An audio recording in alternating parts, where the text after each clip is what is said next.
जय हिंद साथियों, मैं आनंद चौहान आप सभी का हार्दिक स्वागत करता हूं आपके अपने परिवार टीचिंग विद आनंद चौहान में। उम्मीद करता हूं भैया आप सभी लोग बढ़िया होंगे।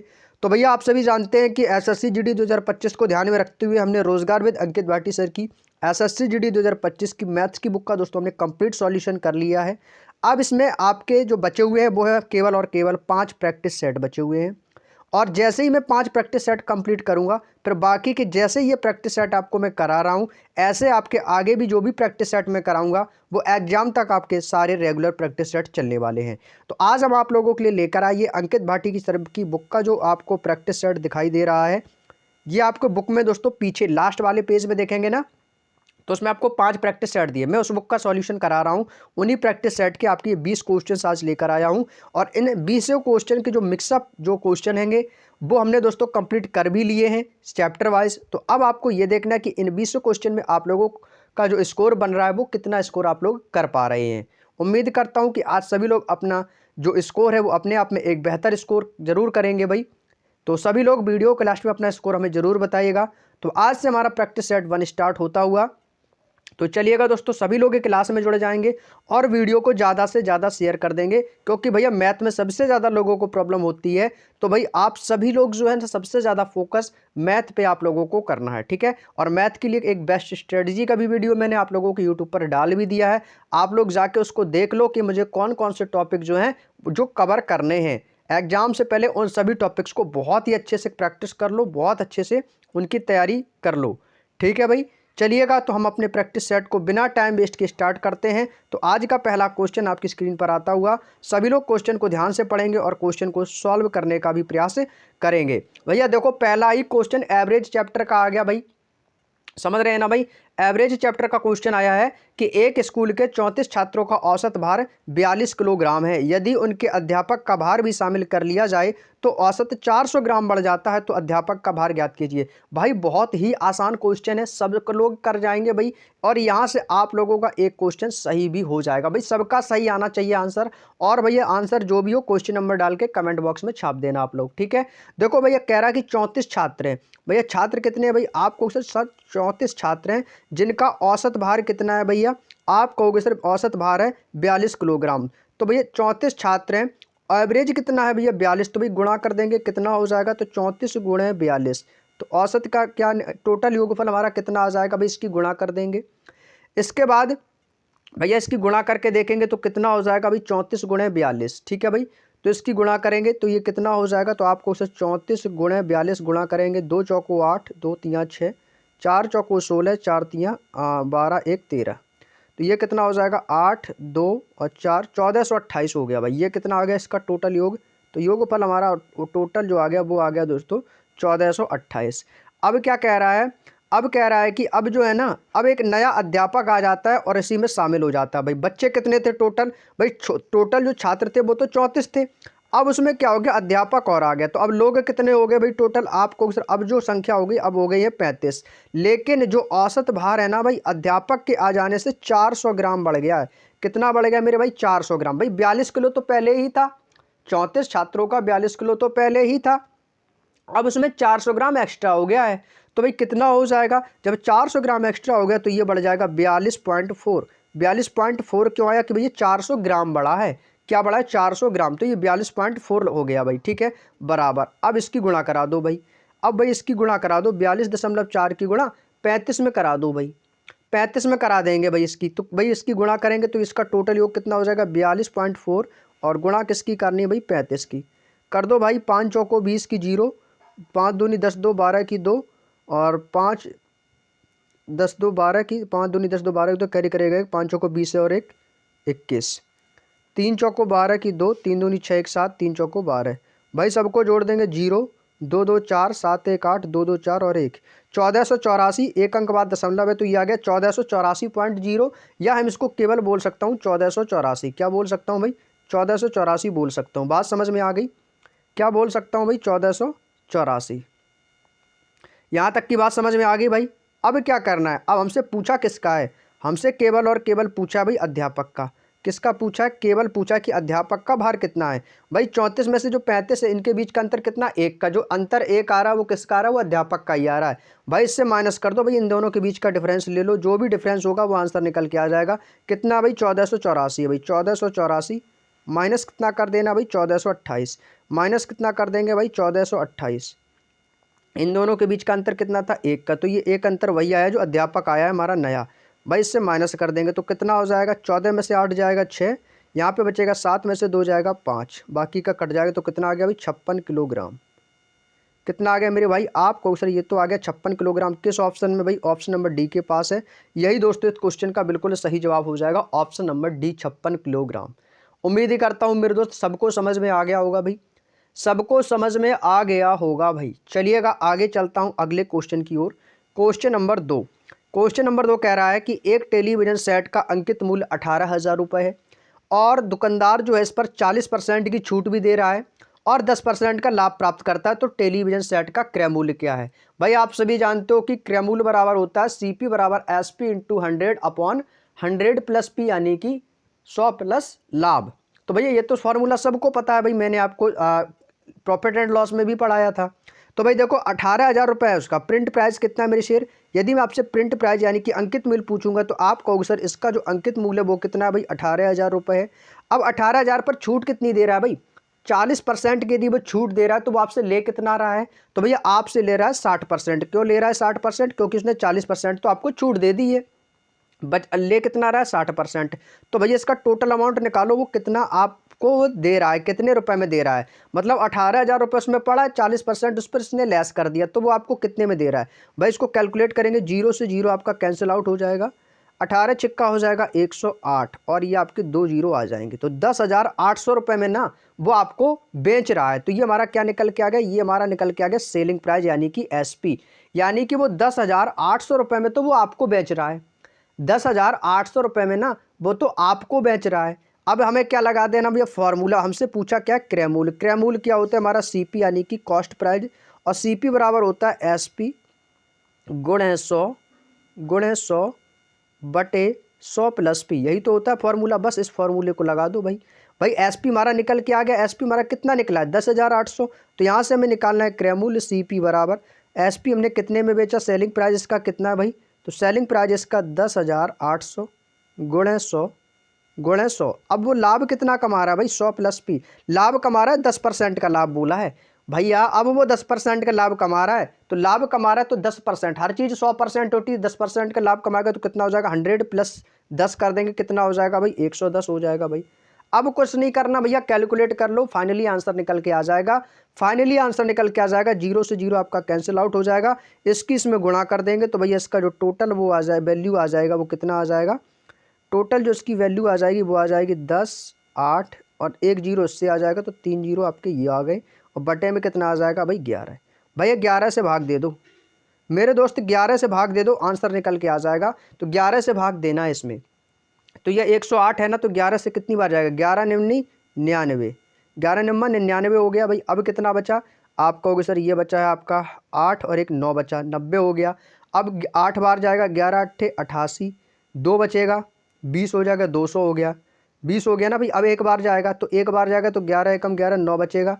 फिर से आपका कितना बचेगा? आप कहोगे सर 90 हो गया, 11 8 88, फिर से 2 बच गया, शेष 2 शेष बच गया, तो 2 ऊपर आ जाएगा, बटे में कितना है? 11 आ जाएगा। कितना हो गया? 9,818 सही 2/11। देखो भैया किस ऑप्शन में छपा हुआ है, जिस ऑप्शन में मिल जाए भाई उसी ऑप्शन को लगा दो। ऑप्शन नंबर डी के पास है, यही इस क्वेश्चन का आंसर हो जाएगा भैया। 9,008 सही 9,818 सही 2/11। बात करता हूँ, समझ में आ गई दोस्तों?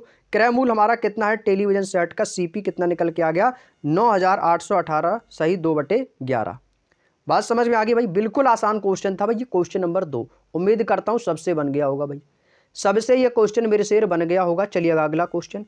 अगला क्वेश्चन भैया बहुत ही शानदार है, इसको मैं एक ट्रिक बताऊंगा भाई, 1 सेकंड में आंसर आ जाएगा, कैसा भी क्वेश्चन आ जाए भाई।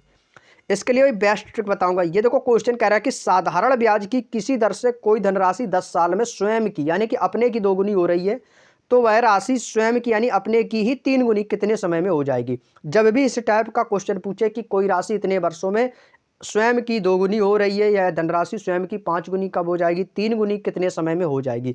जब भी इस टाइप का क्वेश्चन पूछा जाए तो इसके लिए मैं आपको एक ट्रिक बताता हूँ, इस ट्रिक को आपको यूज करना है, बस भूलना नहीं है, ठीक है भाई।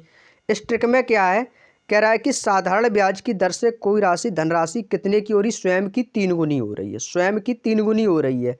तो जो 3 गुनी हो रही है ना भाई, इसको ऊपर एक कम करके लिख दो, ऊपर एक कम करके लिख देंगे तो 3 गुनी में एक कम कर देंगे तो कितना बचेगा। आप कहोगे सर 2, मैंने ये ऊपर लिख दिया बटे, बटे में इसको क्या लिख देना है। अब कह रहा है कि 10 वर्षों में स्वयं की कितनी हो रही है, 2 गुनी। जो संख्या पहले बताई थी कि जो 10 साल में इतनी गुनी हो जाती, तो जो 2 गुनी हो रही है इसको एक कम करके नीचे लिख देंगे। तो 2 गुनी का मतलब होता है 2, और 2 में एक कम करके नीचे लिख दिया, कितना आ गया, 1 आ गया। 2 में एक ही कम करना भाई, कितना आ गया, 1 आ गया। अब भाई गुणा उससे कर देनी है जितने वर्षों में ये 2 गुनी हो रही, तो कितने वर्षों में भैया, 10 वर्षों में। और कुछ नहीं करना भाई, 10 से ये गुणा लगा दो भाई, ये नीचे तो एक ही है तो भाई 10 दूनी 20 वर्ष आ गया भाई, कितना आ गया मेरे भाई, 20 वर्ष। ये ट्रिक बताओ भैया कमेंट करके कैसी लगी आप लोगों को। भाई जो संख्या पूछी जाए उसको ऊपर एक कम करके लिख देनी है, और जो संख्या में दी जाए उसको नीचे एक कम करके लिख देनी है, और जो समय दिया जाए उससे गुणा कर दो, हमारा आंसर निकल के आ जाएगा दोस्तों 20 वर्ष। ऑप्शन नंबर सी के पास है, यही इस क्वेश्चन का बिल्कुल सही आंसर हो जाएगा। उम्मीद करता हूं मेरे दोस्तों बात समझ में आ गई। बात समझ में आ गई दोस्तों। समय कितना लगेगा भाई, 20 वर्ष का समय लगेगा, और इससे आसान भाई ट्रिक नहीं है। बाकी तो कुछ भी कर लो कोई दिक्कत नहीं, लेकिन इस ट्रिक भाई, ट्रिक तो भाई मान लो कि ट्रिक है ये, लेकिन इससे आसान नहीं हो सकता है कुछ भी। 1 सेकंड में आंसर आएगा, क्योंकि प्रैक्टिस सेट लगा रहे हो भाई, तो यहाँ से आपको कुछ नई भी चीज़ें सीखने को मिल सकती हैं जो मैंने हो सकता है आपको क्लास में ना बताई हो, वो शायद आज मेरे मुंह से इस प्रैक्टिस सेट में वो एक्स्ट्रा चीज़ें मैं आपको बता दूं। समझ रहे हो ना भाई। तो सारी चीज़ों को सीखते चलो जितना भी आपको सीखने को यहाँ से मिल रहा है। अगला क्वेश्चन आपके सामने आता हुआ क्वेश्चन नंबर 4। ये देखो भाई, मिक्सचर एंड एलिगेशन से आ गया भाई, ठीक है। अगला क्वेश्चन आ गया आपके सामने, कह रहा है कि एक मिश्रण में दूध और पानी, भाई क्या क्या है भैया, देखो दूध है यानी कि मिल्क है, और क्या भाई आपका वाटर का रेशियो दिया गया। मिल्क और वाटर का रेशियो कितना है, 1:4 है, ठीक है भाई, 1:4 के रूप में मिश्रण दिया है, और मिश्रण में थोड़ा सा दूध मिलाया जाता है, जिससे दूध और पानी का जो अनुपात है ना वो 2:1 हो जाता है। मिश्रण में मैंने आपको एक बात बताई थी, नहीं बताई थी, नहीं बताई है तो भाई सुन लो एक बार, जिसने भी नहीं पता है। भाई देखो, मिश्रण में जो चीज़ मिलाई जाती है, जो चीज़ मिलाई जाती है वो तो भैया बढ़ जाएगी, ठीक है, और जो चीज़ मिलाई ही नहीं गई है तो वो चीज़ कैसी रहेगी, बराबर रहेगी। जैसे कि मिश्रण में मैंने थोड़ा सा दूध मिलाया, तो पहले मेरे दूध का रेशियो और पानी का रेशियो कितना था, 1:4, लेकिन जैसे ही मैंने उसमें थोड़ा सा दूध और डाल दिया तो नया अनुपात हमें मिल गया 2:1। लेकिन पानी की तो वैल्यू बराबर होनी चाहिए, क्यों, क्योंकि मैंने पानी तो मिलाया ही नहीं है। जैसे भाई आपके पास मान के चलो आपने एक बाल्टी में 10 लीटर दूध डाला, और 10 लीटर दूध डालने के बाद उसमें आपने 5 लीटर पानी भी डाल दिया, तो भाई टोटल मिश्रण हो गया 15 लीटर का। लेकिन थोड़ी देर बाद आपने उसमें से 5 लीटर दूध और डाल दिया, तो बताइए पानी की मात्रा तो भैया बराबर ही रही, क्योंकि आपने पानी दोबारा तो डाला ही नहीं, पानी तो आपने 5 लीटर ही डाला था, तो वो तो ऑलरेडी डाला ही उसमें, लेकिन आपने दूध की क्वांटिटी बढ़ा दी है। तो पानी कैसा होना चाहिए मेरे दोस्त, बराबर होना चाहिए। भैया कह रहा है कि थोड़ा सा दूध मिलाया, तो दूध मिलाया लेकिन पानी तो बराबर रहेगा, क्यों, पानी तो मिलाया नहीं है। तो पूछा कि प्रारंभिक मिश्रण में कितने % दूध मिलाया गया। जो हमने दूध, थोड़ा सा दूध डाला था ना, तो हमें यह बताना है कि वो हमने कितने % जो है ना दूध ज़्यादा मिलाया है। तो भैया देखो, यहाँ पे पानी कितना है, 4 है, यहाँ पे पानी कितना है, 1 है। जब ऊपर 4 है, नीचे 1 पानी है हमारा, तो भैया पानी तो बराबर होना चाहिए, लेकिन यहाँ तो पानी बराबर है नहीं। जब पानी बराबर नहीं है तो पानी को सबसे पहले बराबर कर लो। तो बराबर कैसे करना है, तो भैया यहाँ से देखो, यदि मैं इस पानी को बराबर करूँगा तो यहाँ मुझे 4 की गुणा करनी पड़ेगी। जब 4 की गुणा करनी पड़ेगी तो यहाँ पे मुझे 4 मिलेगा, और ऊपर मुझे 1 की गुणा करनी पड़ेगी, तो 4 एकम 4, तो यहाँ से भी हमें 4 मिल जाएगा। बोलो यस या नो। आप कहोगे जी भैया बिल्कुल मिल जाएगा। तो यहाँ से देखो मेरा पानी बराबर हो गया। जब 4 की गुणा मैंने इसमें की तो 4 की गुणा मुझे यहाँ पे भी करनी पड़ेगी, और ऊपर मैंने 1 की गुणा यहाँ की है तो 1 की गुणा मुझे यहाँ पे करनी पड़ेगी। तो यहाँ से मुझे क्या मिल जाएगा, 1 एकम 1 और 4 दूनी 8। तो हमारा एक नया रेशियो बन के निकल के आ गया, क्या मेरे दोस्त, 1:4 और 8:4 का। तो यहाँ से क्या हो गया, मेरा जो पानी है जो दोनों तरफ से कैसा है, बराबर है। यदि मैं पहले मिश्रण की बात करता हूँ तो पहले मेरा टोटल मिश्रण कितना था, तो भाई 4 तो ये है, 1 ये, तो कुल मिश्रण मेरा कितना हो गया? आप कहोगे सर 5 हो गया है। भैया मेरा टोटल कितना था भैया? 5। लेकिन जब मैंने थोड़ा सा दूध मिलाया तो मेरा 8 ये 4 ये, क्योंकि पानी बराबर है, तो टोटल मिश्रण मेरा कितना हो गया? अभी आप कहोगे सर टोटल मिश्रण हो गया मेरा 12। हमसे पूछा कि प्रारंभिक मिश्रण, तो प्रारंभिक मिश्रण में कितने % दूध मिलाया? भाई पहले मिश्रण था 5, अब हो कितना गया है? 12। पहले मिश्रण था 5, अब हो कितना हो गया है? 12।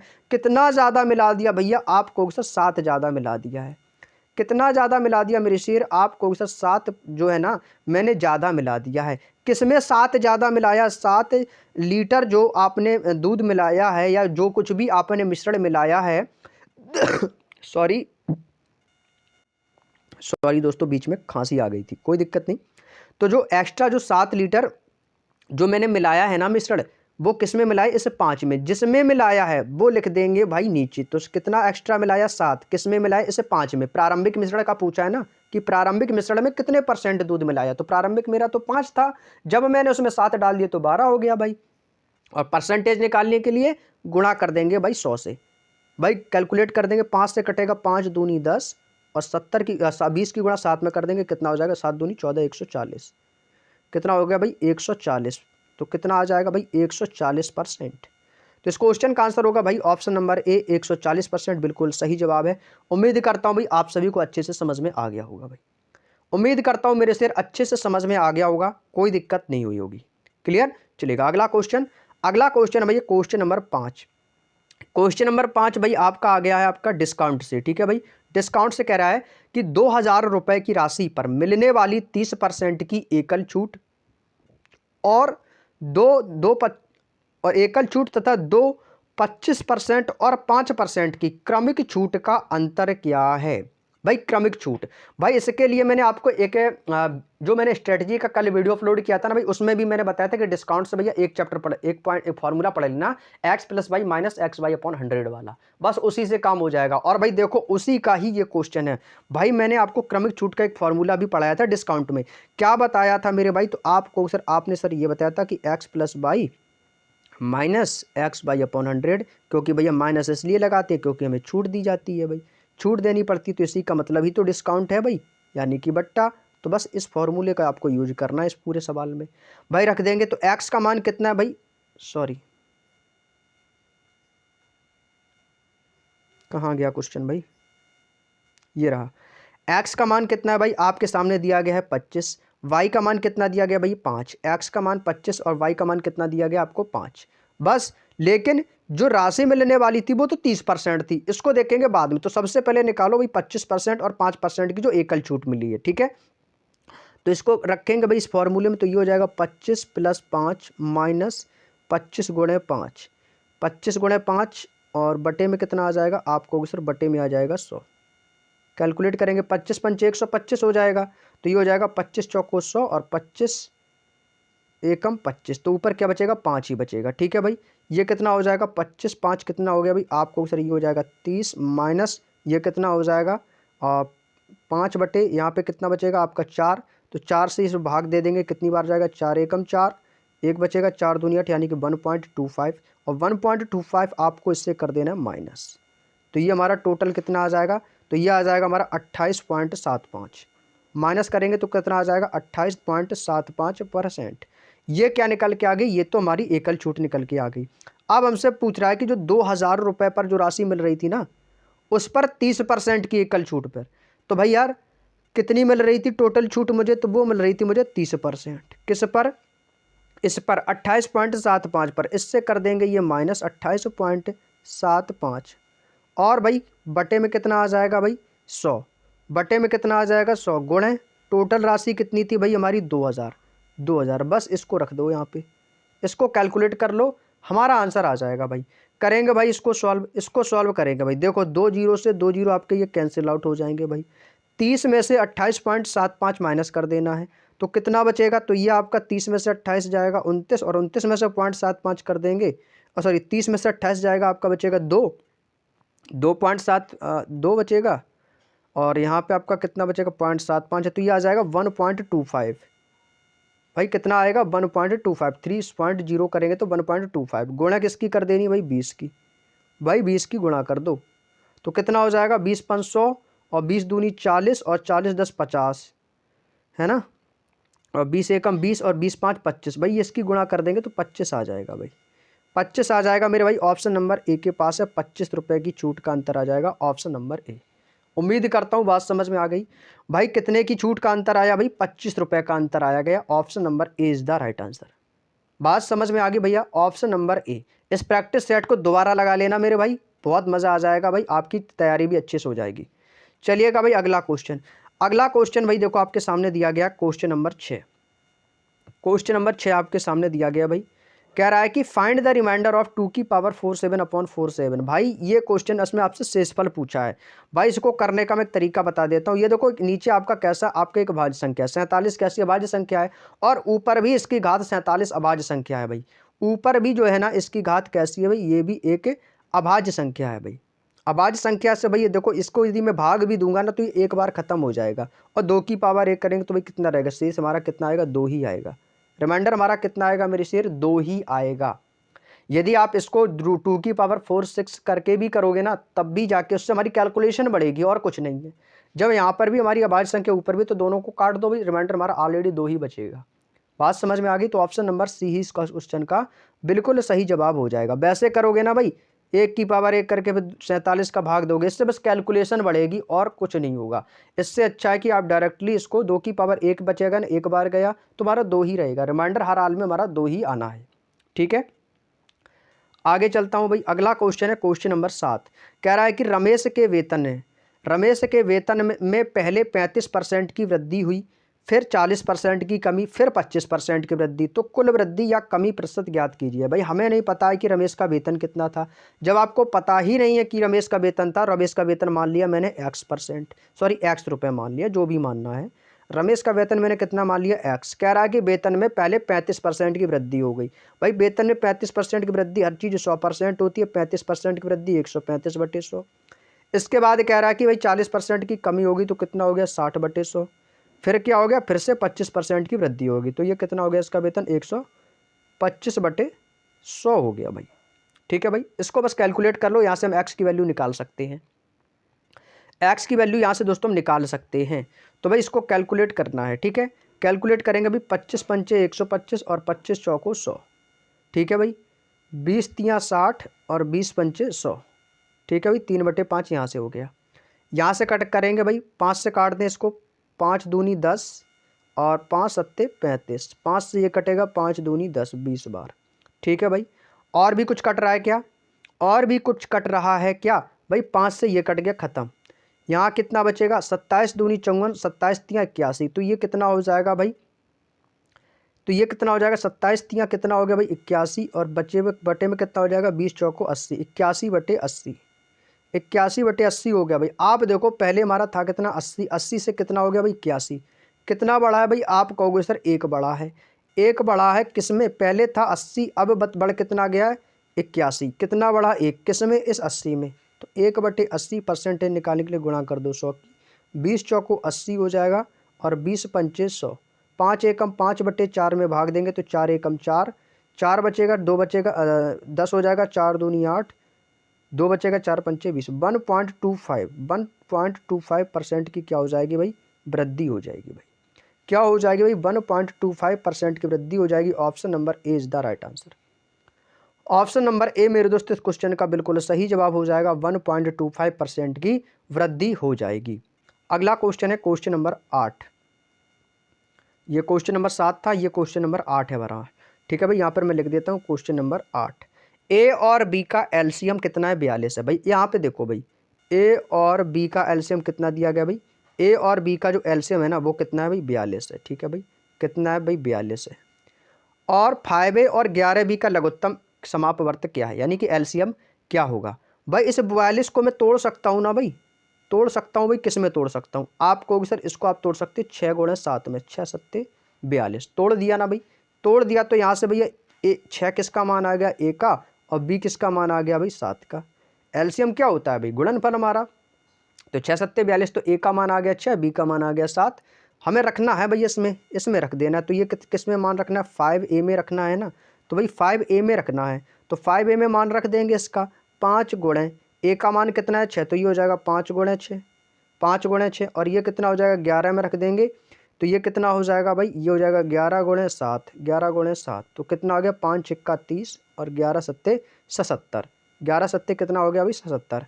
हमसे पूछा कि बताइएगा कि 30 और 77 का एलसीएम क्या है। और एलसीएम क्या होता है मेरे दोस्त, एलसीएम कुछ नहीं होता, इन दोनों का गुणनफल कर दो, इन दोनों को गुणा कर दो, जो भी होगा फाइनली आंसर आ जाएगा। 3 से गुणा कर देंगे, 3 सत्ते 21, 21 की 1 कैरी करेगा 2, 3 सत्ते 21, 30 की गुणा कर देनी है ना 77 में, ठीक है। 3 सत्ते 21, 21 की 1, हाँ 30 सत्ते, अच्छा ठीक है, 3 सत्ते 21 की 1 कैरी करेगा 2, 3 सत्ते 21 और 21 2 कितना हो जाएगा आपका 23 और पीछे एक जीरो है तो जीरो लगा दो भाई, कितना आ गया 2310। तो 2310 ऑप्शन नंबर ए इसका एलसीएम हो जाएगा भाई, ऑप्शन नंबर ए इस क्वेश्चन का बिल्कुल सही जवाब हो जाएगा। यहाँ से आपको ए और बी के मान निकाल लेने हैं। एलसीएम दिया गया था 42, तोड़ दिया 6 और 7 में, बस ए का मान 6, बी का मान 7 रख दिया, आंसर आ गया 2310। क्लियर। चलिएगा भाई आगे मैं चलता हूँ अपने अगले क्वेश्चन की ओर। क्वेश्चन नंबर 9, क्वेश्चन नंबर 9 कह रहा है कि ए किसी काम को 8 दिन में करता है जबकि बी उसी काम को 18 दिन में करता है। बी से शुरू करते हो, यदि दोनों बारी बारी से हर दिन काम करते हैं तो काम कितने दिनों में पूरा हो जाएगा। तो भाई ऐसा क्वेश्चन मैंने आपको बताया भी है, जब बारी बारी से जो काम करते हैं ना भाई, ऐसे क्वेश्चन ट्रेंडिंग में एग्जाम में पूछे जाते हैं। ए कितने दिनों में कर रहा है, 8 दिनों में कर रहा है। बी उसे कितने दिनों में कर रहा है भाई, बी 18 दिनों में कर रहा है। दोनों का एलसीएम कितना आ गया भाई आपको, उसे 18 चौको 72, 72 इसका क्या आ गया मेरे शेर आपको, सर इसका आ गया एलसीएम 18, 8 निम 72 और ये हो जाएगा 18 चौको 72। टोटल वर्क हमारा कितना भी 72 है। हमें भैया टोटल 72 काम करना है, टोटल वर्क हमारा 72। अब भाई बी से शुरू करते हुए सबसे पहले काम को कौन शुरू कर रहा है भाई, बी शुरू कर रहा है। जब सबसे पहले बी काम को शुरू कर रहा है तो बी एक दिन में कितना काम कर रहा है 4। अब बी के बाद क्या कौन आएगा भाई, बी के बाद ए आएगा। ए कितना करेगा भाई, ए करेगा आके 9 काम। फिर कौन आएगा भाई, फिर कहोगे सर बी आएगा। बी अपनी क्षमता 4 की क्षमता से काम करेगा। फिर ए आएगा, फिर ए कितना करेगा आप कहोगे सर 9 करेगा। फिर ऐसे ही दोस्तों कंटिन्यू चलता रहेगा जब तक 72 काम नहीं हो जाता है। बी आएगा अपना 4 काम करेगा, फिर अपना ए आएगा, ए अपना आके 9 काम करेगा, फिर अपना बी आएगा, बी आके अपना 4 काम करके चला जाएगा। तो यहाँ से देखो कितना समय लग रहा है, कितना टोटल काम हो चुका है। यहाँ से देखो भाई 1 2 3 4 5 6 7 भाई इनको जोड़ो, क्या 72 के पास पहुँच रहे हैं भाई। ये कितना हो जाएगा 9 4 13, 13 कम 13, 13 दूनी 26, 13 3 39, अभी नहीं पहुँचे हैं ना। फिर ए आएगा और फिर आपका ये 9 दिन काम करेगा। तो भाई देखो 9 4 13, तो 13 चौको 52, तो 13 चौको 52 है ना। तो इनको भाई जोड़ो, तो 13 चौको 1 9 4 13, 13 कम 13, 13 दूनी 26, 13 13 चौको 52 और 13 पच्चे 65। अभी यहाँ से कौन आएगा अभी, फिर से आपका बी आएगा 4 काम करेगा और फिर ए आएगा अपना 9 काम करेगा। 1 2 3 4 5 6 7 8 9 10 भाई 10 दिन में तो काम ये हो गया। कितना काम हो गया टोटल काम, तो इसको जोड़ देंगे भाई 9 4 13, 13 कम 13, 13 दूनी 26, 13 3 39, 13 चौको 52, 13 पच्चे 65, 13 पच्चे 65 भाई 65 काम तो हो चुका है यहाँ पर। 65 काम कितने दिनों में हो चुका है भाई, 65 काम गिन लो भाई। पहले बी आया ना, तो 1 2 3 4 5 6 7 8 9 10, 65 काम तो हो गया भाई 10 दिन में। 65 काम तो मेरे शेर हो गया है आपका 10 दिन में। अभी भी शेष काम कितना बचा है भाई, अभी भी जो शेष काम बचा है ना वो बचा है कितना, 72 से 65 हटा देंगे भाई, कितना बचेगा 65 5 70 2 72, अभी भी 7 काम बचा है। अब कौन आएगा भाई इस 65 काम में भाई, अब तो भैया 11वें दिन कौन आएगा भाई, अगले दिन कौन आ जाएगा भाई, अगले दिन बी आएगा। तो बी तो भैया 4 काम कर देगा, 4 काम कर देगा। अब कितना हो गया भाई 69 काम हो गया। 11 दिन में कितना काम हो गया भाई, इसको जोड़ा तो भाई 11 दिन में हो गया 69 काम, 11 दिन में 69 काम। अब भैया 12वें दिन कौन आएगा भाई, अब 12वें दिन तो ए आएगा। जितना भी शेष बचा है ना, कितना बचा है 3, वो 3 काम कर देगा, 3 काम कर देगा। तो यहाँ से टोटल समय देखो कितना लग गया, 11 दिन तो ये लग गया भाई, 11 दिन तो यहाँ से हमारा यही लग गया है। तो भैया अब कौन आएगा भाई, ए आ जाएगा और वो काम करके चला जाएगा। तो 11 वाला देखो कौन सा ऑप्शन है आपको, सर ऑप्शन नंबर ए के पास है, यही आंसर हो जाएगा 11 सही 1/3। बात समझ में आ गई। तो यही इस क्वेश्चन का आंसर आ जाएगा भाई, 11 वाला देख लो भाई, 11वें दिन हमारा काम निपट जाएगा भाई। बात समझ में आ गई। तो ये कितने हो गए, 1 2 3 4 5 6 7 8 9 10, ठीक है भाई। और 9 4 13, 13 54 13 65, ठीक है भाई, ठीक है। तो यहाँ से हमारा 65 काम ये 10 दिन में हो गया।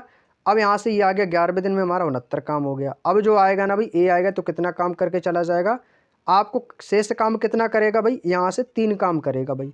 जब 3 काम करेगा वो कर देगा तो 11 से ही 1/3 आ जाएगा हमारा। ठीक है भाई, 11 वाला देख लो ऑप्शन, पूरा क्वेश्चन ही नहीं सॉल्व करना पड़ेगा हमारा। अगला क्वेश्चन है क्वेश्चन नंबर 10। ये आपका क्वेश्चन नंबर 10 आया है आपका, दिए गए व्यंजक का मान ज्ञात कीजिए भाई। अब भाई इस वाले क्वेश्चन में क्या चलेगा, बोर्ड मास। बोर्ड मास का नियम तो आप लोगों ने पढ़ा ही होगा भाई, बोर्ड मास। ठीक है भाई, बोर्ड मास के नियम के अनुसार ही इस क्वेश्चन को सॉल्व करना है। सबसे पहले क्या होता है हमारा दोस्तों, ब्रैकेट होता है, ब्रैकेट के बाद हमारा ऑफ होता है, फिर डिवाइड होता है, फिर हमारा मल्टीप्लाइकेशन होता है, फिर हमारा ऐड होता है, फिर हमारा सब्सट्रैक्शन होता है यानी कि माइनस। तो भाई जैसे देखो 18/3 है ना, तो सबसे पहले क्या करेंगे, इसको ही कैलकुलेट कर लेते हैं भाई। देखो ब्रैकेट तो है नहीं, अब इसके बाद क्या आएगा, ऑफ आएगा, तो ऑफ वाले की गुणा करा दो, 3 दूनी 6 और 18 दूनी 36। यहाँ से देखो गुणा कर दो इसकी, तो इसका टोटल हमारे योग कितना मिल जाएगा, यहाँ से ये हो जाएगा हमारा 18, भाग है तो भाग, 3 दूनी कितना हो गया भाई 6 हो गया, 3 दूनी 6, गुणा कितना है 5, प्लस 72, भाग प्लस कितना हो गया भाई, आपको सर प्लस हो जाएगा 72, भाग 18 दूनी कितना हो गया भाई 36, और गुणा कितना हो जाएगा 2, गुणा 3, भाग 8, और गुणा 2, गुणा कितना आ गया 2। ठीक है, यहाँ पर मैं लिख देता हूँ नीचे 2, यहाँ पर तो आ भी ना रहा है, छोटा छोटा लिख देते हैं। ठीक है, 2 गुणा 3 और भाग 8 गुणा 2। ठीक है भाई, अब इसको कैलकुलेट कर लो भाई। देखो अब इसको कैलकुलेट करेंगे भाई, 6 से कटेगा, सबसे पहले डिवाइड हटाओ, 6 3 18। ठीक है, ये कितना हो जाएगा 3 5 15, 36 दूनी कितना हो जाएगा 72, 36 दूनी हो गया 72, तो ये कितना हो गया 5 3 15, प्लस है तो प्लस लगा देंगे, और 5 3 15। ठीक है, यहाँ से देखो 2 बचा, 36 एकम 36, 36 दूनी 72, ये कितना हो जाएगा 2 2 है, ये 2 ये हो गया। ठीक है, और यहाँ से कितना बचेगा 5 3 15 प्लस 72, और यहाँ पे कितना है प्लस का 2 गुणा 3। कहीं पर गलती किया है क्या भाई, एक बार देखते हैं। 18/36 हो गया। ठीक है, 3 दूनी 6 गुणा 5 प्लस 72 प्लस 18 दूनी 36। ठीक है, अच्छा ये 2 गुणा मैंने एक्स्ट्रा लिख दिया भाई, ये 2 गुणा नहीं आएगा भाई, क्योंकि इसको तो मैं लिख ही चुका हूँ ना, 18 दूनी 36। जब 36 हो गया तो सीधे गुणा 3 में जाएगा ना भाई, यहाँ से यही गलती कर दी तभी यहाँ नहीं आ रहा था। गुणा 3 हो गया भाई, यहाँ से गुणा 3 भाग 8 गुणा 2, अब आ जाएगा भाई, अब जो है ना भाई अब आ जाएगा। ठीक है भाई, अब ये कितना हो जाएगा 3 दूनी 6, कितना होगा भाई 3 दूनी 6, 3 दूनी 6 कर दो, और यहाँ से कितना बचेगा भाई 3 दूनी 6 कर दिया, तो यहाँ पर भाग बचेगा, तो इसको 6 ना करके इसको सीधे ही लिख लो, 3 दूनी 6 भाग 8 गुणा 2, तो भाग है ना तो बटे में कितना आ जाएगा 8, और यहाँ पे गुणा कर देंगे 2। बात समझ में आ गई। अब इसको भाई कैलकुलेट कर लेंगे, कैलकुलेट कर लेंगे, 2 से काट देंगे, 2 एकम 2, 2 चौको 8, 2 से कटेगा 2 दूनी 4, 2 तियाँ 6, तो कितना आ गया भाई 15 दूनी 30, और 30 3 33/2, तो भाई 33/2 आ गया हमारा, कितना आ गया 33/2। तो किस में है 33/2, 15 दूनी 30 3 33/2, तो आपको अक्सर ऑप्शन नंबर ए के पास है। इसी को मैं लिख सकता हूँ 15 सही 3/2, 15 सही 3/2 या 33 सही 3/2, ऑप्शन नंबर ए बिल्कुल सही जवाब हो जाएगा मेरे भाई। ऑप्शन नंबर ए के पास है भाई, यही इस क्वेश्चन का बिल्कुल सही जवाब हो जाएगा। आगे चलता हूँ, अगला क्वेश्चन है क्वेश्चन नंबर 11। क्वेश्चन नंबर 11 क्या कह रहा है, क्वेश्चन नंबर 11 कह रहा है कि 12,000 पर 20% की प्रतिवर्ष 9 महीने का चक्रवृद्धि ब्याज तिमाही आधार पर, ठीक है भाई, तिमाही आधार पर ब्याज की चक्रवृद्धि किया जाने पर कितना होगा। भाई देखो मूलधन आपको दिया गया 12,000, ठीक है, दर आपको दी गई है 20%, समय कितना दिया 9 महीना। ठीक है भाई, मूलधन की यदि मैं बात करता हूँ तो मूलधन आपको कितना दिया गया, आपको सर 12,000 में मूलधन दिया गया है, 12,000 दिया गया, दर हमें कितनी दी गई है, दर हमें दी गई है 20%, 20%। समय कितना दिया है टी बराबर हमें जो समय दिया गया है वो कितना दिया गया आपको सर 9 माह। 9 माह को यदि मैं तोड़ूंगा तो इसमें भाई कितने माह आ जाएंगे, तो आपको सर इसमें आ जाएंगे आपके 3 महीने, 3 तिमाही आ जाएंगी, 3 तिमाही आ जाएंगी भाई, 3 त्रिका 9, यानी कि 3 तिमाही है इसमें। ठीक है भाई, और हमें पूछा कि चक्रवृद्धि ब्याज कितना होगा। भाई चक्रवृद्धि ब्याज का फॉर्मूला भी आपको पता क्या होता है, चक्रवृद्धि ब्याज बराबर होता है मूलधन गुणे 1+r/100 का क्यूब होता है, यही तो होता है। तो बस वही फॉर्मूले को यहाँ पर हमें यूज कर देना है भाई। ठीक है, तो यहाँ पर करते हैं इसको सॉल्व। तो ये इसमें हमारी 3 तिमाही तो निकल के आ गई। दर हमारी कितनी है भाई 20%। जब 20% की दर है ना वो प्रतिवर्ष है, तो एक साल में कितने महीने होते हैं? यदि जब प्रतिवर्ष बोला है तो एक साल में महीने कितने होते हैं? 12 महीने होते हैं ना। तो भाई जब 12 महीने होते हैं और तिमाही कितनी है 3, जब महीने कितने होते हैं 12 और तिमाही है 3, तो कितना हो जाएगा? 3 चौको 12, 4 हो गए। और इस 4 की जो भाग है ना भाई इस 20 में दे देंगे तो परसेंटेज में दर निकल के आ जाएगी 4 पंचे 20 यानी कि 5%। 5% हमारी जो त्रैमासिक जो है दर निकल के आ गई, 5% त्रैमासिक। बात समझ में आ गई? 5% हमारी त्रैमासिक निकल के आ गई। ठीक है भाई। अब यहाँ से देखो मूलधन में कितना दिया गया था भाई? मूलधन जो हमें दिया गया था वो दिया गया था 12,000। 12,000 दिया गया था गुणे दर हमारी कितनी निकल के आ गई? 1 + 5। 1 कहाँ से आया? इसका फॉर्मूला ही है आपका 1 + r अपॉन दर अपॉन 100। तो भाई दर कितनी है भाई? 5 की बटे में कितना आ जाएगा? 100। तिमाही है तो क्या हो जाएगा भाई? क्यूब आ जाएगा इसके ऊपर, क्योंकि तिमाही ही निकालना है। 9 महीने को मैंने किस में इंटरचेंज किया? तिमाही में। क्योंकि चक्रवृद्धि ब्याज होता है, वो चक्रवृद्धि ब्याज क्या होता है? ब्याज पर मिलने वाला ब्याज, तो वो तिमाही चला जाता है। ठीक है भाई। अब इसको कर देंगे तो ये कितना हो जाएगा भाई? 5 से इसको काट दो भाई, 5 एकम 5, 5 दूनी 10, तो ये कितना हो जाएगा? 20। 20 एकम 20 और एक 21/20, 21/20 हो गया ना। तो भाई इसको मैं डायरेक्टली ऐसा लिख सकता हूँ 12,000 गुणे 21/20। 21/20 समझ में आ गया? 20 एकम 20 है, 21/20 गुणे क्यूब है ना, तो भाई इसकी 3 टाइम गुणा कर दो। 21/20 गुणा कितना हो जाएगा भाई? 21/20। कैलकुलेट कर लेंगे 1 2 3, 3 जीरो से 3 जीरो कैंसिल आउट। भाई इसकी गुणा कर लेंगे भाई। 21 का क्यूब कितना होता है? 21 का क्यूब कितना होता है भाई? चाहो तो इसको काट दो, 2 से 2 छक्के 12, 2 से इसको भी काट दो, 2 3 6। ठीक है, और आसान हो गया। 21 के यदि मैं क्यूब की बात करता हूँ तो 21 का क्यूब कितना होता है? इसका क्यूब होता है 9,261। कितना होता है? 9261। अब गुणा किसकी करनी भाई? 3 की। 3 की गुणा करनी है, क्योंकि ऊपर 3 बचा, बटे में कितना बचा है? बटे में आ जाएगा 2। नीचे भाग में कितना बचा मेरे भाई? 2 बचा हुआ है। बात समझ में आ गई? अब 2 से इसमें भाग देंगे, कितनी बार जाएगा भाई? 3 की तो चाहो तो इसमें गुणा करा लो, 3 की इसमें गुणा कर देंगे तो ये कितना हो जाएगा भाई? यहाँ पर इसकी मैं गुणा कर देता हूँ। 3 एकम 3, 3 18 की 8, कैरी करेगा 1, 3 दूनी 6, 1 7, और ये हो जाएगा 3 निम 27। यह आ जाएगा 27,783 और बटे में कितना आ जाएगा? 2। भाई अब इसे 2 से भाग देना है इसमें, तो जब 2 से भाग देंगे तो कितनी बार जाएगा? 2 से काटेंगे इसको, कितनी बार जाएगा? 2 एकम 2, 2 एकम 2, 2 3 6, 2 3 6, 1 बचा 17 हो जाएगा, 2 8 16, फिर 1 बचेगा, 2 निम 18, 2 एकम 2, फिर बचेगा 2 पंचे 10। यह आ जाएगा 13,891.5। 13,891.5 मेरा मूलधन था कितना? मेरा मूलधन था 12,000। जो मूलधन था 12,000 इससे माइनस कर दो भाई 12,000। 12,000 इससे माइनस कर देंगे, पॉइंट के बाद जीरो लगा दो, कोई फ़र्क नहीं पड़ेगा भाई। बस इसको माइनस कर दो, जो भी होगा फाइनल आंसर आ जाएगा। तो ये कितना आ जाएगा? 0.5। यहाँ पे आ जाएगा 1 यहाँ के बाद दशमलव है, दशमलव लगा देंगे, 9 आ जाएगा आपका। फिर कितना आएगा? 8, 13 में से 12 जाएगा, कितना बचेगा? 1। 1891.5 आ गया। देखो किस ऑप्शन में भाई? ऑप्शन नंबर बी के पास है, यही इस क्वेश्चन का आंसर हो जाएगा। Option number B 1891.5। बात समझ में आ गई? ऑप्शन नंबर बी मेरे दोस्त इस क्वेश्चन का बिल्कुल सही जवाब हो जाएगा। नेक्स्ट क्वेश्चन, अगला क्वेश्चन है भाई क्वेश्चन नंबर 12। भाई ये तो देखो आपका रेशियो से आया क्वेश्चन। ठीक है भाई, ये जो क्वेश्चन आया ना भाई, ये क्वेश्चन आपका रेशियो वाले चैप्टर से आया है भाई। बहुत ही आसान क्वेश्चन है, बहुत ही आसान क्वेश्चन बन जाएगा भाई। ठीक है, बहुत ही आसान क्वेश्चन बन जाएगा। देखो कैसे, ए अनुपात बी का रेशियो कितना दिया गया भाई? आप कहोगे सर 3:2 दिया गया है। ठीक है, और बी अनुपात सी का रेशियो कितना दिया गया भाई? बी अनुपात सी का, भाई चाहो तो ऐसे लिख लो इसको, ऐसे लिख लो भाई इसको। ए अनुपात बी का रेशियो हमें कितना दिया गया? 3:2। और बी अनुपात सी का रेशियो हमें कितना दिया गया है? आप कहो सर 4:5। यहाँ से हमें क्या करना है? हमें यहाँ से जो करना है ना, वो हमें ए अनुपात बी अनुपात सी का मान निकालना है। ए अनुपात बी अनुपात सी का मान निकालना है। कैसे निकालते हैं? अपोजिट एन करके। 3 चौको कितना हो जाएगा? 12। 4 दूनी कितना हो जाएगा भाई? आप कहोगे 4 दूनी 8 और 5 दूनी 10। भाई ऐसे तो उल्टी एन से गुणा करते हैं रेशियो में। भाई इसको कर लेंगे तो 12 8 10, रेशियो छोटे से छोटा होता है तो काट दो, 2 छक्के 12, 2 चौको 8 और 2 पंचे 10। तो हमारा ए बी सी का रेशियो कितना आ गया? 6 4 5। हमसे मान पूछा ए प्लस बी अनुपात बी प्लस सी का, तो भाई रख देंगे। तो हमसे किसका पूछा? ए प्लस बी का। हमसे पूछा भाई ए प्लस बी अनुपात बी प्लस सी का रेशियो।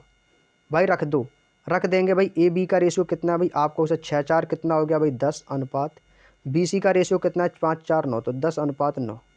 किस ऑप्शन में भैया 10:9? ऑप्शन नंबर डी के पास है भाई। यही इस क्वेश्चन का जवाब हो जाएगा 10:9। उम्मीद करता हूँ मेरे दोस्त बात समझ में आ गई। तो कितना हो जाएगा भाई 10:9 इस क्वेश्चन का बिल्कुल सही जवाब है। अगला क्वेश्चन है क्वेश्चन नंबर 13। भाई क्वेश्चन नंबर 13 है, वृत्त से आ गया भाई, वृत्त से। भाई वृत्त का क्षेत्रफल पूछा है भैया, कितने % की वृद्धि हुई? क्या होता है भाई पाई आर स्क्वायर। आप कहोगे सर मुझे फॉर्मूला ही याद नहीं है, तो कैसे करें भाई? अब भैया आपके मन में एक क्वेश्चन आ रहा होगा कि सर मैं तो वृत्त का फॉर्मूला भूल गया, और ऐसा क्वेश्चन आ गया तो एग्जाम में क्या करेंगे? भाई यदि किसी वृत्त के व्यास में 200% की वृद्धि की जाती है तो इसके क्षेत्रफल में कितने % की वृद्धि होगी? यदि आपको फॉर्मूला याद नहीं है तब की कंडीशन में बता रहा हूं, वैसे तो फॉर्मूले याद कर लो। अब मैं आपको यहाँ पर एक ट्रिक बता रहा हूँ, इस ट्रिक को याद कर लेना, ठीक है भाई। वो ट्रिक क्या है, आपको केवल एक छोटी सी चीज़ याद रखनी है। वो छोटी सी चीज़ ये है कि a प्लस माइनस बी, फिर आपका plus minus a into B upon 100। ये क्या है, आप चाहें कुछ मान लो इसको, ये एक छोटा सा ट्रिकी फॉर्मूला है। अब ये प्लस माइनस मैंने क्यों किया भैया? यदि वृद्धि हो रही है तो प्लस कर देना, और अगर कमी हो रही है तो माइनस कर देना। लेकिन क्वेश्चन में क्या हो रही है भाई, आप कहोगे सर वृद्धि हो रही है, तब आपको इस फॉर्मूले को रखना है, ठीक है। जब आपको वृत्त का क्षेत्रफल का फॉर्मूला पता नहीं है, परिधि का पता नहीं है ना, और व्यास का पता नहीं है, तो कोई दिक्कत नहीं है। आप बस इसको याद रख लो, a plus minus B plus minus a into B upon 100। यदि वृद्धि हो रही है तो प्लस यूज करना है, कमी हो रही तो माइनस यूज कर देना है। तो a का मान कैसे निकालेंगे भाई? देखो a का मान कितना है, 200% है, और वृत्त का व्यास कितना है, 200%, और त्रिज्या जो होती है वो व्यास की आधी होती है, और व्यास त्रिज्या का 2 गुना होता है, तो 2r होता है। तो जब 2r होता है तो व्यास कैसा है, 2 गुना। तो आप भी इसको 2 गुना कर देंगे, तो a और b के मान आपके टोटल यही दिए गए हैं 200। तो इसको मैं लिखूंगा 200 प्लस 2 गुना है ना, 2r होता है ना व्यास। व्यास क्या होता है, व्यास होता है हमारा 2r होता है ना भाई, 2r त्रिज्या का 2 गुना। तो बस आपको भी 2 गुना कर देना, तो 200 प्लस हो जाएगा 200। वृद्धि हो रही है तो प्लस लगाया, कमी होती कह रहा है कि कमी की जाती है तो मैं माइनस लगाता, प्लस है तो प्लस लगा दो। वृद्धि है, फिर कितना हो जाएगा 200 गुणे 200, कितना हो जाएगा 200 गुणे 200, और बटे में कितना आ जाएगा आपका 100, बटे में आ जाएगा 100। 2 जीरो से 2 जीरो मैंने कैंसिल आउट कर दी।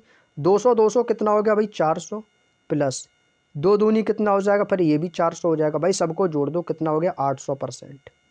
बस भाई यही इस क्वेश्चन का आंसर हो जाएगा 800। कहाँ पर है भाई? ऑप्शन नंबर डी के पास। ये ट्रिक कैसी लगी बताओ, बिना फॉर्मूले की भाई हो गया ना ये क्वेश्चन। तो क्वेश्चन का आंसर आएगा भाई 800% की वृद्धि होगी।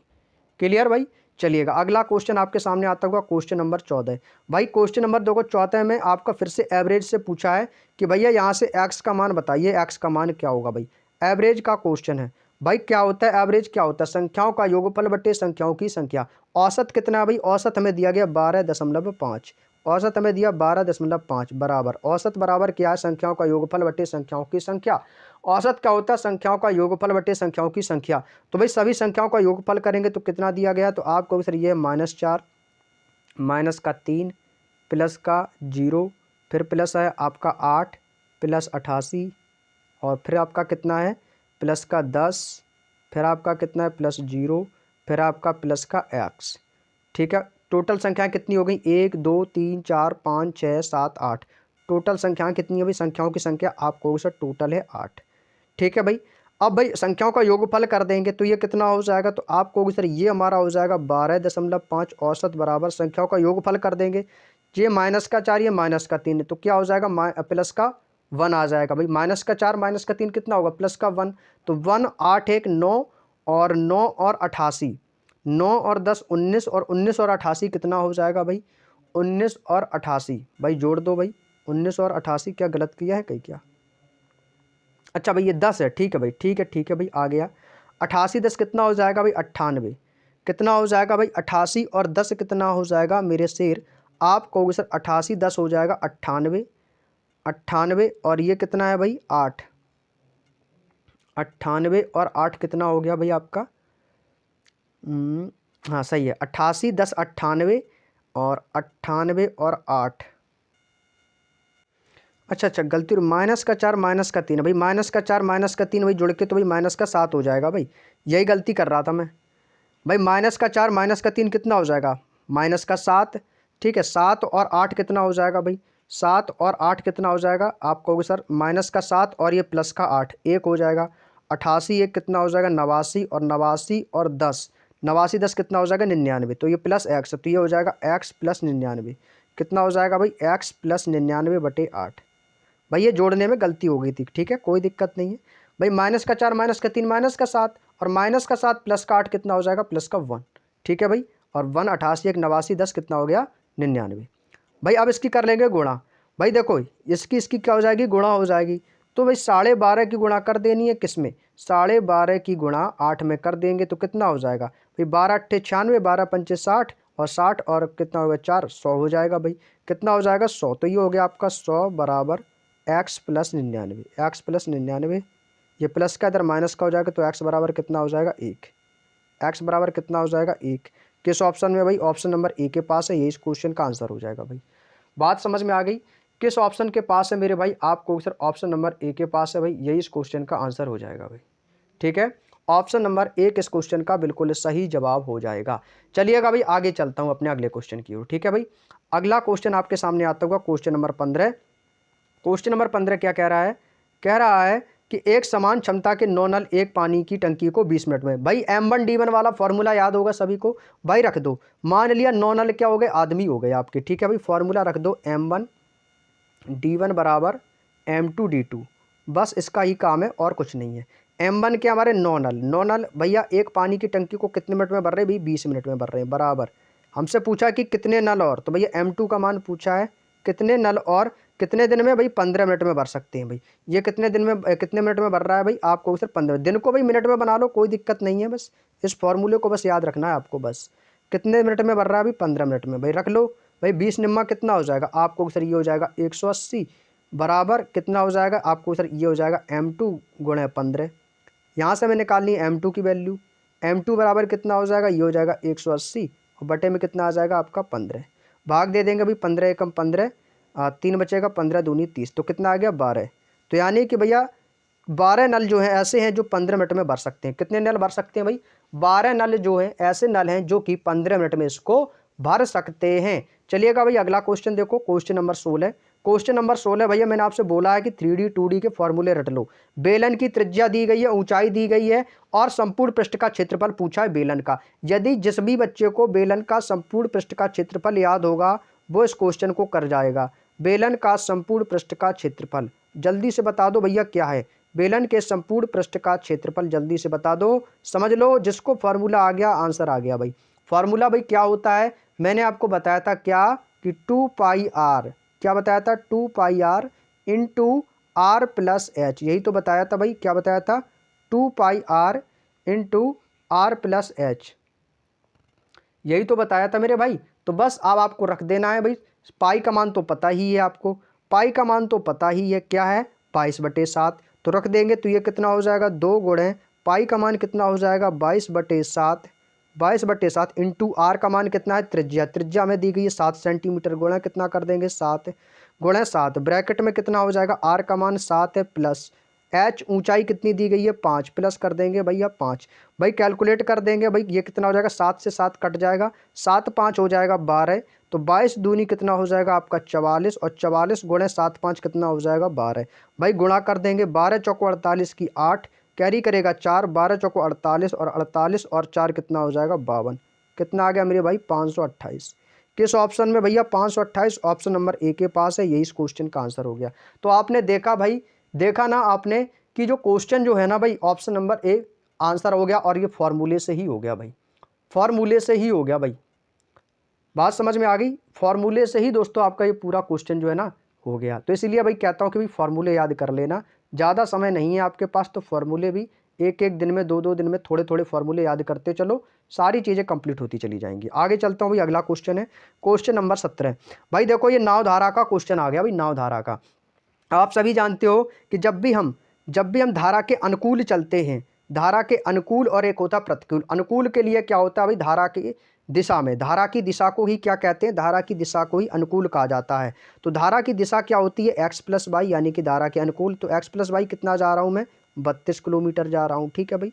और धारा के विपरीत यानी कि धारा के प्रतिकूल क्या हो जाएगा x माइनस वाई, कितना हो जाएगा x माइनस वाई, कितना जा रहा हूँ भाई 14 किलोमीटर जा रहा हूँ। बात समझ में आ गई, धारा की दिशा में 32 और धारा के प्रतिकूल दिशा में 14 किलोमीटर।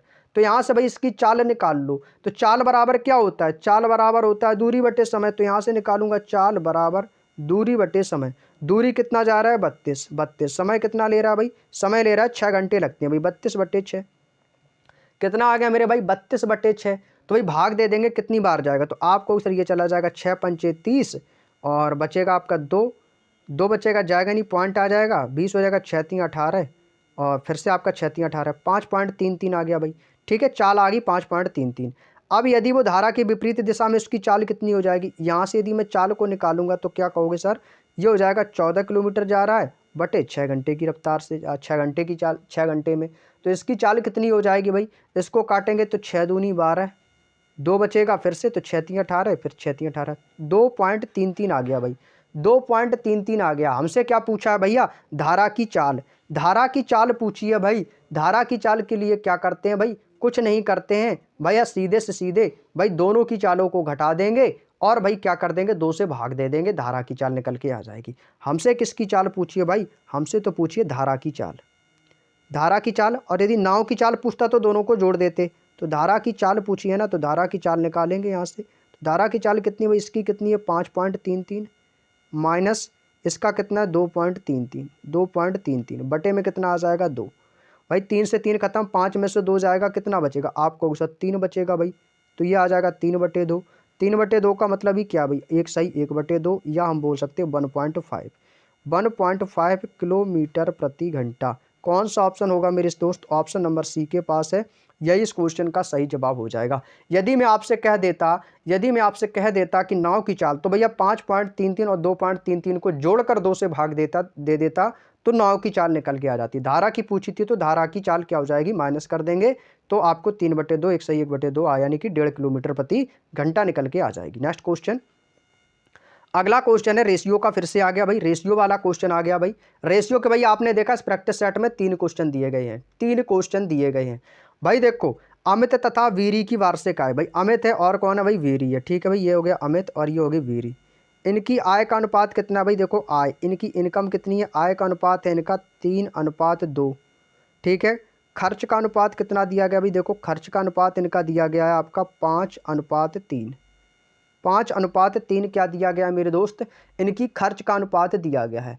अब भाई देखो आप सभी जानते हो, अब देखो यहाँ से आय इनकी इतनी है, खर्च इनका इतना है, तो भाई अब देखो इनके बीच का अंतर, अंतर क्या है भाई, अंतर कितना है, और कह रहा है कि इनके प्रत्येक की वर्ष के अंत में ना 1,000 रुपये बचत है, मतलब 1,000 रुपये प्रत्येक की, यानी कि दोनों की बचत कैसी है, समान है। आप बताओ जब हम आय में से अपनी खर्च को माइनस कर देते हैं तुम्हारी बचत निकल के आ जाती है।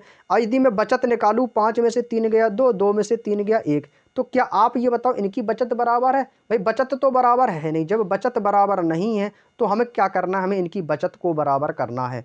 तो भैया सबसे पहले यानी कि इनकी अंतर को बराबर करना है। तो अंतर को हम बराबर कैसे करेंगे भाई, अंतर को बराबर कैसे करेंगे, हमें क्या करना है भाई, इनके अंतर को बराबर करना है। तो अंतर को बराबर कैसे करेंगे भाई, देखो ध्यान से देखेंगे भाई। देखो 5 और 3 के बीच इनके खर्च का अंतर, देखो खर्च का अंतर कितना है 2 है। इनकी आय का अंतर कितने का भैया, आय का अंतर आया 1 का। भाई इनकी आय का गुणा कर देंगे खर्च में अंतर का, और अंतर का गुणा कर देंगे ऊपर, इन दोनों को इंटरचेंज कर लो भाई। इसका अंतर खर्च के अंतर का गुणा ऊपर कर देंगे गुणे 2, जब 2 की गुणा यहाँ पर की तो 2 की गुणा यहाँ पर भी कर देंगे भाई। इसके ऊपर वाले आय का अंतर का गुणा यहाँ कर देंगे तो 3 गुणे 1 यहाँ हो जाएगा और गुणे 1 यहाँ पे हो जाएगा। तो यहाँ से एक हमारा नया रेशियो बन जाएगा। नया रेशियो हमारा क्या आ जाएगा, 3 दूनी 6 और 2 दूनी 4 बराबर 5 एकम 5 और 3 एकम 3। अब देखो इनके खर्च का अंतर आ गया ना बराबर 1:1, अंतर हो गए ना भाई बराबर, अंतर हो गया ना बराबर। तो भाई वही तो पूछा है हमसे कि इनके अंतर जो है ना भाई, बचत 1,000 है, यानी कि समान है वर्ष के अंत में, कितनी है 1,000 है। जब इनकी वैल्यू कितनी है भाई, 1 की वैल्यू यानी अंतर की वैल्यू कितनी है भैया 1,000 है। तो जब 1 की वैल्यू 1,000 है तो कितनी होगी, 1,000 ही आ गई भाई, 1,000 ही आ गई। तो हमसे पूछा अमित की वार्षिक, तो अमित की वार्षिक आय, ये तो भाई बचत हो गई भाई बचत। तो वार्षिक आय अमित की थी कितनी 6, अमित की थी 6, जब 1 के गुना 1,000 तो इसकी भी 1,000 गुना कर दो भाई, तो कितना हो जाएगा आपको सर, अमित की आ जाएगी 6,000। अमित की कितनी आ जाएगी भाई 6,000, यही तो पूछी थी। Option number D is the right answer. Amit की भैया वार्षिक आय कितनी है 6,000। यदि बीरी की पूछ देता तो बीरी की आ जाती 4,000, बीरी की कितनी आ जाती 4,000 आ जाती। क्लियर, चलिएगा अगले क्वेश्चन पर चलता हूं। क्वेश्चन नंबर 19 कह रहा है कि रेनू जो है वो 50 किलोमीटर प्रति घंटे की गति से गतिमान ट्रेन ए में बैठी है। भाई देखो रेनू ट्रेन ए में बैठी है और ट्रेन ए की लंबाई 3 गुनी लंबी एक अन्य ट्रेन, भाई कितनी गुनी, 3 गुनी लंबी, और बी विपरीत दिशा में 15 सेकंड में पार करती है। ट्रेन बी की गति इतनी है तो ए की लंबाई कितनी है। भाई देखो सबसे पहले निकालो बी की लंबाई। भाई बी की लंबाई कैसे निकालती है, लंबाई बराबर चाल गुणे समय। भाई बी की लंबाई निकालनी है ना, तो ये हो जाएगा बी की लंबाई बराबर चाल गुणे समय। चाल कितनी है भाई, भैया चाल 50 किलोमीटर प्रति घंटा, 58 किलोमीटर प्रति घंटा। चालें क्या हो जाएंगी, जुड़ जाएंगी, विपरीत दिशा में चालें जुड़ जाएंगी क्योंकि विपरीत दिशा में आ रही, तो विपरीत दिशा में जब चालें जुड़ेंगी तो 58 50 कितना हो जाएगा, तो ये हो जाएगा चाल गुणे समय। भाई कितना हो जाएगी चाल, चाल हो जाएगी 108। 108 समय कितना भाई, 15 सेकंड में पार करती है। ठीक है भाई, लेकिन ये किलोमीटर प्रति घंटा में, इसको मीटर प्रति सेकंड में चेंज करने के लिए भी 5/18 से इसकी गुणा कर देंगे। भाई इसकी गुणा कर दी भैया 5/18 से, और गुणा समय, समय कितना ले रहा है 15 सेकंड, और भाई इसकी समय से गुणा कर देंगे भाई 15। भाई 15 सेकंड का समय ले रही है। ठीक है, इसको मीटर प्रति सेकंड में चेंज किया तो यहाँ से हम दूरी निकाल लेंगे, या सॉरी या ट्रेन की लंबाई निकाल लेंगे। तो ट्रेन की लंबाई, ट्रेन जो बी की लंबाई है ना वो हमारी निकल के आ जाएगी। 18 से काट देंगे, 18 छिक्का हो जाएगा 108, 6 पंचे 30 और 15 3 45, यानी कि 450 मीटर।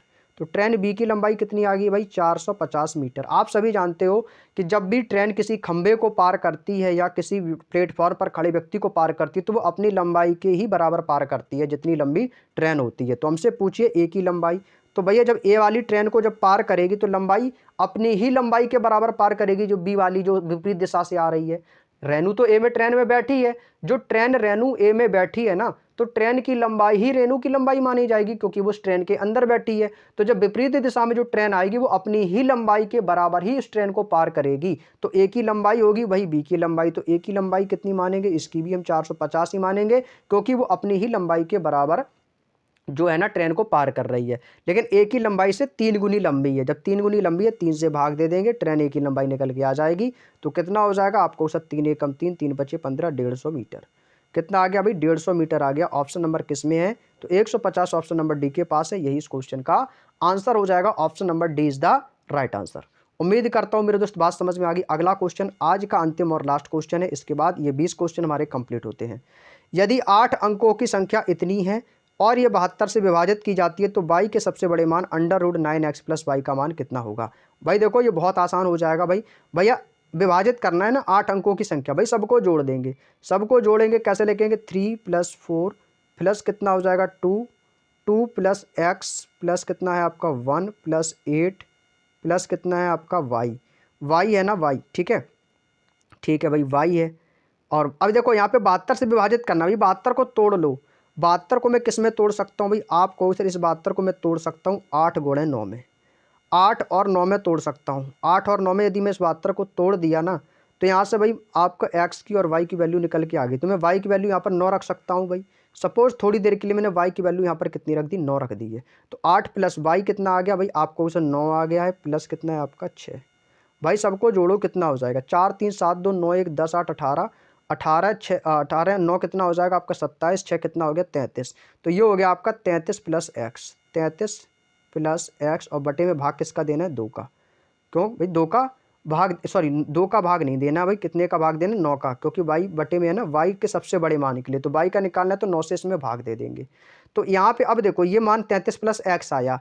अब मैं x का मान ऐसा इसमें क्या रख दूँ, x का मान इसमें क्या रख दूँ जो 9 से विभाजित हो जाए। भाई आप एक बात बताओ, आप एक बात बताओ, जैसे ही आपका 33 है ना, 33, ठीक है भाई 33, अब मैं इस 33 में मैं कितना जोड़ दूं जो 9 से कट जाएगा, तो 9 दूनी 18, 9 3 27, 9 चौको 36। आप कहोगे सर इसमें 3 और जोड़ दो तभी तो ये कट जाएगा, 33 3 हो जाएगा 36, और ये 9 से आपका ये कट जाएगा, कितनी बार 9 चौको 36 कट गया ना। तो ये जो 3 मान रखा है ये किसकी जगह आएगा, x की जगह। तो यानी x का मान कितना यहाँ से हमें मिल गया 3, x का मान हमें 3 मिल गया, और y का मान हमारा था कितना, y का मान हमारा 9 तो था ही। तो हमसे किसका मान पूछा है, हमसे पूछा है √9x + y का, √9x + y का मान पूछा है। तो भैया रख देंगे, तो ये कितना हो जाएगा √9 गुणे x का मान 3 प्लस y का मान कितना हो जाएगा, y का मान कितना था भाई 9, प्लस कितना हो जाएगा 9, तो ये हो जाएगा 9 3 27, और 27 9 कितना हो जाएगा √36, और √36 बराबर किसका होता है, 6 का होता है।